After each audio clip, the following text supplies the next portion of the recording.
نحمده ونصلي على رسوله الكريم أما بعد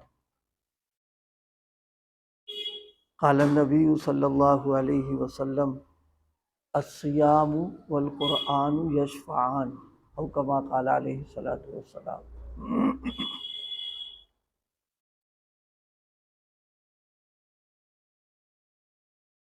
رمضان المبارک میں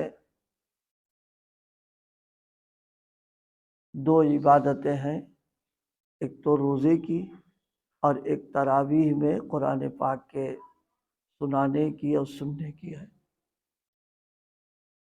روزے کی جو عبادت ہے اس کا تعلق دن سے ہے، اور تراویح میں قرآن پاک سنانا یہ رات سے ہے۔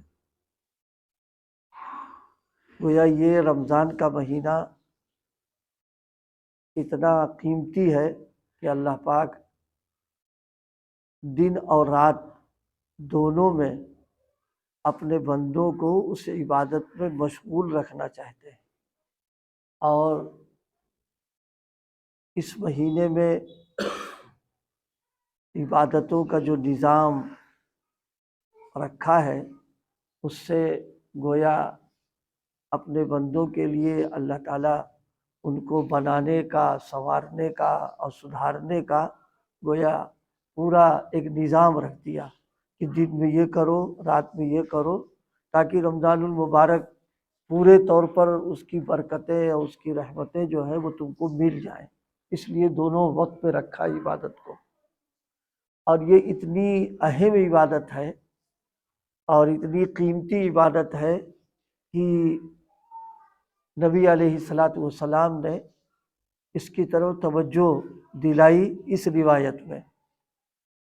اس کی اہمیت کو سمجھنے کے لیے دیکھیے، عدالتیں جو ہیں وہ دو ہیں، ایک یہاں کی عدالت ہے اور ایک آخرت کی عدالت ہے اللہ تعالیٰ کی۔ یہاں کی جو عدالتیں ہیں ان میں مقدمات وغیرہ جو چلتے ہیں اس میں دار و مدار جو ہوتا ہے وہ گواہوں پر ہوتا ہے۔ مقدمہ اتنا اچھا ہو، عمدہ ہو، مضبوط ہو، لیکن گواہ اگر کمزور ہے، ثبوت کمزور پڑ جائے گا تو پھر تو ہار جائے گا مقدمہ، اور اگر کمزور بھی مقدمہ ہو لیکن گواہ اگر بہت مضبوط ہے تو پھر نکل جاتا ہے۔ آدمی مطمئن رہتا کہ میرے گواہ تو بہت مضبوط ہے۔ اسی لیے عام طور پر ہم لوگ سنتے بھی رہتے ہیں، دیکھتے بھی رہتے ہیں کہ گواہوں پر نظر ہوتی ہے، ان کو توڑ لیتے ہیں، کبھی ایسا ہوتا ہے غائب کر دیتے ہیں، کبھی ایسا ہوتا ہے بیان بدلوا دیتے ہیں، یعنی وہ کوشش ہوتی ہے کہ مقدمہ کسی طرح سے کمزور پڑ جائے، تو گواہوں پر اور ثبوت پر سارا دار و مدار ہوتا ہے۔ بہت سی مرتبہ جو گواہ ہے وہ معاملے کو بالکل یعنی عینی انہوں نے دیکھ رکھا ہے، لیکن ان پر دباؤ اتنا خوف پیدا کر دیا کہ وہ کہہ نہیں پا رہے کوئی بات، یا یہ کہ معلوم ہوا لے کے ان کو ہٹا دیا، انہوں نے غائب کر دیا۔ اسی لیے جو ہوشیار لوگ ہوتے ہیں وہ اپنے ثبوتوں کو بہت مضبوط رکھنے کے لیے ہر تدبیر کر لیتے ہیں، پیسہ دے دینا، لالچ دے دینا، اور ان کو اپنے حفاظت پہ رکھنا، جانتے ہیں کہ مقدمے کا معاملہ انہی کے اوپر ہے۔ تو جس طرح دنیا کا معاملہ ہے، یہاں کے مقدمات سارے گواہوں پر ہیں۔ نبی پاک صلی اللہ علیہ وسلم نے فرمایا کہ اللہ کی عدالت میں بھی گواہوں کی ضرورت پڑے گی، اور یہ گواہ جو ہے فرمایا یہ تمہارے دو رہیں گے، روزہ اور تراویح جو قرآن میں سن رہے ہو تم، یہ تمہارے لیے گواہ بن جائے گے۔ اللہ پاک کی جو عدالت ہے دنیا کی عدالتوں سے اس کا رنگ بالکل الگ ہے۔ دیکھیے، دنیا کی عدالت میں مقدمات جب پیش ہوتے ہیں تو حاکم کو کچھ نہیں پتا ہوتا کہ معاملہ ہے کیا، یہ وہ تو بس اس کے سامنے گیا، اور وہاں جو حاکم ہے وہ سب جان رہا ہے، ہمارے سب دنیا کی ایک ایک نقل و حرکت اس کی عدالت میں مقدمہ پیش ہو رہا ہے وہاں پر۔ ایک دوسرے، یہاں ثبوت وغیرہ میں گڑبڑ کرنے کا مسئلہ ہے، وہاں اس نے ثبوت کو باقی رکھنے کے لیے نظام بنا رکھا ہے، دنیا کی کوئی طاقت اس میں کوئی خرد برد کر ہی نہیں سکتی. وہ تو ہمارے اعمال کے سلسلے میں اللہ پاک نے جو ریکارڈ قائم رکھنے کے لیے جو چیزیں مقرر کی ہیں، جو مضبوط مقرر کر دیا ہے کہ اس میں کچھ نہیں چلتا بس انسان کا. ایک تو اعضاء ہیں ہمارے جن سے ہم وہ کام کر رہے ہیں، یہ گواہ بنیں گے ہمارے لیے. دوسرے گواہ بنتے ہیں جس جگہ پر ہم نے وہ کام کیا، چاہے زمین ہو، چاہے فضا ہو، چاہے پانی ہو، اس کے علاوہ کوئی جگہ ہی نہیں، کہاں کرے گا وہ تو وہ سب اس کے ریکارڈ. تیسرا اس کا ریکارڈ محفوظ ہو رہا ہے اس کے یہ جو دو فرشتے بیٹھے ہوئے مستقل. اور چوتھا ریکارڈ ہے کہ وہ جو نام اعمال. یہ چار تو ایسے ہیں کہ جس میں کچھ کر ہی نہیں سکتا آدمی ہے. تو یہ ایسے حاکم کی عدالت میں ہماری پیشی ہے کہ وہ حاکم خود بھی سب جان رہا اور اس کے پاس سارے ثبوت موجود ہیں. تو ظاہر سی بات ہے ایسے موقع پر سوائے جرم کے اقرار کرنے کوئی راستے ہی نہیں آدمی کے لیے. بڑے سے بڑا مجرم بھی ہوگا اپنے جرم کا اقرار کرے گا وہ تو اب ایسے موقع پر جسے کہتے ہیں کہ کوئی سہارا مل جائے حفاظت کے لیے، تو فرمایا کہ یہ دو چیزیں تمہارے لیے سہارا بنیں گی، ایک تو روزہ اور ایک تراویح میں قرآن پاک کا سننا. پھر وہاں اللہ تعالیٰ کے جلال کا، غضب کا اور روب کا وہ حال ہوگا کہ انبیاء کرام علیہ الصلاۃ والسلام کی بھی ہمت نہیں پڑے گی کہ وہ گفتگو کر سکے. بعض روایات میں ہے کہ وہاں کی پریشانی جو میدان محشر کی ہوگی تو اس پریشانی سے گھبرا کر کے آدمی بس یہ کہے گا کہ بس فیصلہ ہو جائے، چاہے جہنم میں جانے کا فیصلہ ہو، یہاں سے ہٹنا ہے کسی طرح سے. اب سوچئے کہ کیا عالم ہوگا اس کا. حالانکہ جہنم تو اللہ تعالیٰ کے گویا غضب کی جگہ ہے. وہ جب یہ اس کا تحمل نہیں تو اس کا کیسے تحمل ہو جائے گا. لیکن آدمی گھبرا کے یہ کہہ دے گا کہ بھائی وہ جلدی سے یہاں سے فیصلہ ہو، یہاں سے ہم ہٹ جائیں جا کر کے.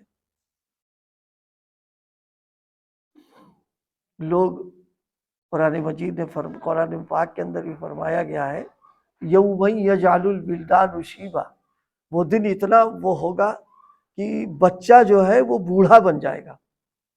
یہاں تو بچے کو بوڑھا بننے کے لیے 60 سال چاہیے، 50 سال چاہیے، اور وہاں ایک لمحے میں اس قدر اس کی ہولناکیاں اتنی شدت ہوگی وہی اس کو بوڑھا بنا دے گی. دیکھیے بعض لوگوں کو شبہ ہوتا رہتا کیسے ایک دم بوڑھے ہو جائیں گے. ایسا نہیں ہے. بعض اوقات حالات اور مصیبتیں اور مسائل اتنے زیادہ انسان کے اوپر آ جاتے. اس دنیا میں ہم لوگ دیکھتے ہیں کم عمر میں معلوم ہوا داڑھی سفید ہو گئی، بال اس کے سفید ہو گئے، فکروں نے معلوم ہوا کہ اس کو ایک دم بوڑھا بنا دیا. جب دنیا کی فکریں جو زائل ہونے والی وقتی ہے اس سے متاثر ہو کر کے آدمی بوڑھا بن جاتا ہے تو وہاں کا تو مسئلہ دائمی ہے، وہاں تو کوئی مسئلہ ہی نہیں. کہتا وہ تو بچہ بوڑھا بن جائے بالکل 100% یقین ہے ایسے حالات ہوں گے وہاں پر. اب ایسے موقع پر ہمارے لیے کوئی شفاعت اور سفارش اگر کرنے کے لیے تیار ہو جائے تو یہ تو بہت ہمارے لیے بہت بڑا سہارا ہو جائے گا. اب یہ سفارشی دو ہیں، روزہ اور قرآن. روزہ اللہ کے حضور عرض کرے گا کہ اللہ موسم کی شدت ہو رہی تھی، گرمی، پیاس، پھر محنت بھی کرتا تھا یہ، اور میرے حقوق کی ادائیگی کے ساتھ روزہ رکھ رہا تھا. کھڑا ہو جائے گا اللہ سے شفاعت کرے گا کہ آپ میری سفارش قبول فرما لیں اور اس کو جنت میں بھیج دیں آپ اس کو. اسی کے ساتھ رمضان تراویح جو میں نے عرض کیا تھا، یہ ایک ایسی عبادت مہینہ آیا ہے اللہ دن میں بھی مشغول رکھنا چاہتا ہے اور رات میں بھی. دن میں بھی مجاہدے میں رکھنا چاہ رہا، رات میں بھی مجاہدہ کرا رہا اللہ، کیونکہ اس سے جو نعمت ملنے والی بہت بڑی نعمت اللہ عطا فرمائے گا. تو اس لیے تراویح میں قرآن مجید اس وقت خاص طور سے توجہ دلانا ہے. بھائی اس سلسلے میں ہماری کوتاہی ہو رہی ہے کہ ہم تراویح پڑھ رہے ہیں صرف کھانا پوری کے لیے. قرآن مجید کی پڑھا جاتا ہے بالکل بس جو جتنا تیز پڑھ لے جائے وہ امام ہم کو اچھا لگتا ہے، جلدی پڑھا دے، کم وقت لگ جائے.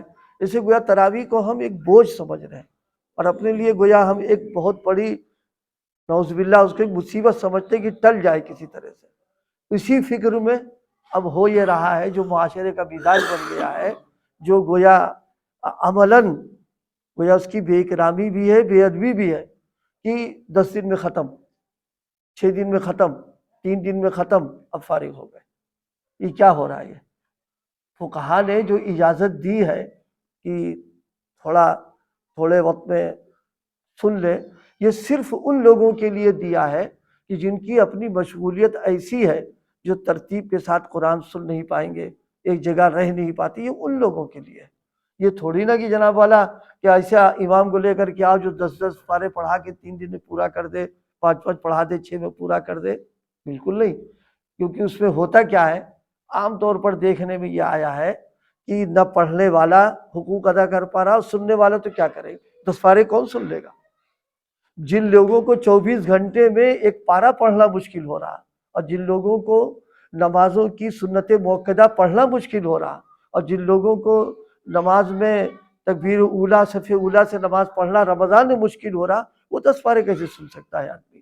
جس نے سال بھر قرآن نہ اٹھایا ہو، سال کیسے سن لے گا؟ اس کے اندر ہوتا یہ کہ صاحب امام صاحب پڑھ رہے ہیں یا علمون تا، کچھ سمجھ میں نہیں آتا کہاں پڑھ رہا ہے وہ، اور خوش ہے 10 پارے ہو گئے، ٹہل رہے، کوئی پڑیا کوئی یہ وہ گپ شپ ہو رہی، وہ رکوع میں گئے، پھٹ سے آگے رکوع کے اندر پہنچ گئے، ایک رکعت تو یوں ہی نکل گئی، اور دوسری رکعت میں کبھی ایک پیر میں کھڑے ہو رہے ہیں، کبھی 2 پیر میں کھڑے ہو رہے ہیں، کبھی ایسے ہو رہے، ہو گیا، خوش ہے نماز۔ یہ اپنے گواہوں کو کمزور کر لینا ہے، اپنے گواہ ایسے دن کے لیے جہاں نفسی نفسی کا عالم ہوگا، وہاں ہر شخص جو ہے کوشش کر رہا ہوگا کوئی ہم کو ایسا مل جاتا جو ہمارے لیے اس سے نجات کا باعث بنے۔ یہ اللہ پاک نے بہترین چانس ہم کو عطا فرمایا کہ تم اپنے گواہ جتنے مضبوط بنانا چاہو کر لو اپنے لیے، تم روزوں کا، تراویح کا۔ اس لیے بھائی اس وقت بات اتنی ہوگی، کل انشاءاللہ پھر کریں گے کہ اس پر توجہ دینا ہے کہ قیامت کے دن ہمارے سفارشی بنے اور مضبوط بن جائیں، اور پوری ہمارے لیے اللہ سے ایسی شفاعت کرے کہ قبول ہو جائے اور ہماری نجات کا ذریعہ بن جائے۔